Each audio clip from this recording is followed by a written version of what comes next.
What's up, guys? It's Natalie Fleming.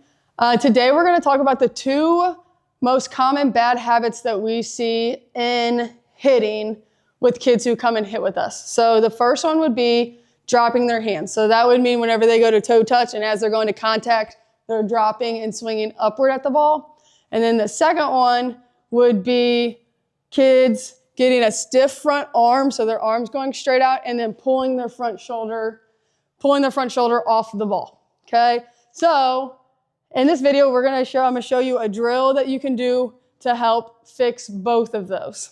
Okay, so for the dropping your hands one, we like to use the double T drill. Okay, so when you're setting this one up, you'll just put the front tee. So this will be what you're actually hitting off of. So when you line up to this, you're going to literally just look at this tee. Okay, this tee is here. I'll explain, but pretend in your head, you're basically pretending like that tee is not there.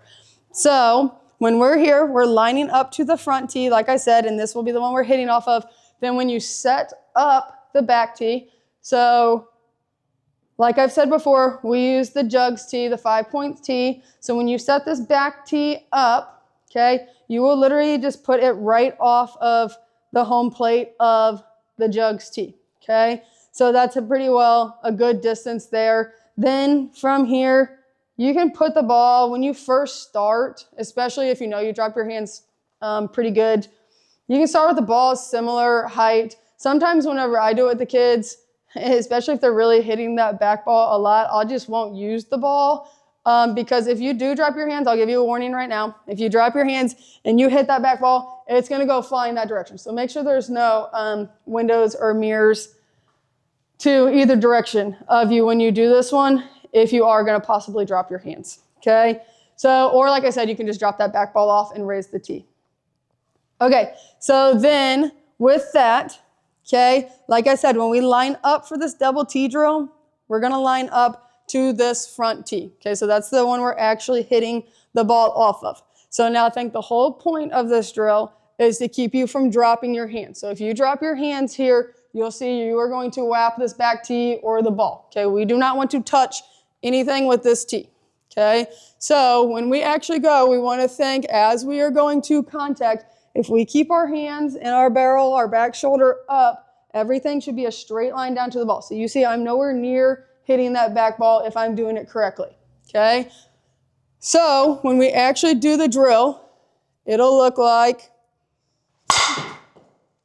there. So now you see I did not hit the back ball, so that would be our goal. So I stayed fairly level. I stayed on top of the ball when I swung. So give that drill a try. That's a great one for not dropping your hands, and you get immediate automatic feedback if you hit the ball, if you hit the tee. Like I said, you can use ball or tee there. Yes, we have another tee at home. My dad actually made it, and it's got a rail on it that looks like that, and we use that one quite a bit as well. The kids don't love that one a ton because when they whap it, it stings their hand, but it's a great way for them to learn to not drop their hands, okay? So that would be an easy drill for learning to not drop your hands. So now we'll move on to the next one.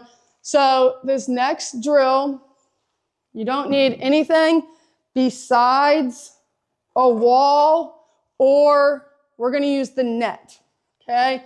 So when you do this one, I'm going to move the net here. When you do this one, think we're trying to fix the habit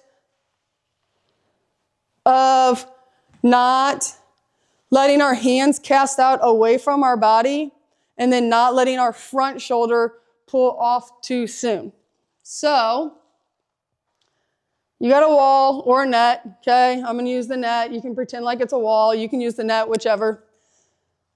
So when you go, you're going to stand. You're going to put your bat on your belly button, and then think you want the wall or the net to be literally a bat length away from you. So don't walk up to it like this. You can still cast your arms out that direction, okay? So we're here, okay? Then from there, just get in your stance. When you do this drill, this is going to be slow motion. So this drill, you're trying to feel the path that your hands take. So this isn't a drill where you're going to swing 100 miles per hour or anything. You're literally just trying to feel where your body should go. Okay, so we're in position. We get in our batting stance. Then from here, okay, I always have the kids go ahead and go to toe touch. Then you're gonna think when you go, your hips and your hands go together. So you're gonna start rotating that back hip as you get your hands and the knob out in front. Then you'll think snap your barrel slow, like you're going to contact. So now you see I'm still not hitting the net, okay? Then as you go, okay, once we're at contact, we're gonna pretend like we're pushing to extension. So as you push to extension, you wanna think about trying to keep the knob, the end of your bat, okay, so that would be here, almost touching the net or the wall for as long as you can. So you see there how I've pushed long level out and still haven't pulled my front shoulder off too soon. Then you can pretend like you're letting yourself come around to follow through your swing. So you see here when we're going, again, make sure you get lined up right every time. Don't do it without getting lined up right. Okay, the toe touch, feel your back hip and hands go together, getting inside that ball, staying inside, inside, inside as long as we can, push long all the way out to extension before coming around, okay? Now see, like I said, whenever I do this, you notice the difference how my front arm never gets extended out this direction and then tries to pull around, okay? So now you see, if I do that, I would hit the net, okay?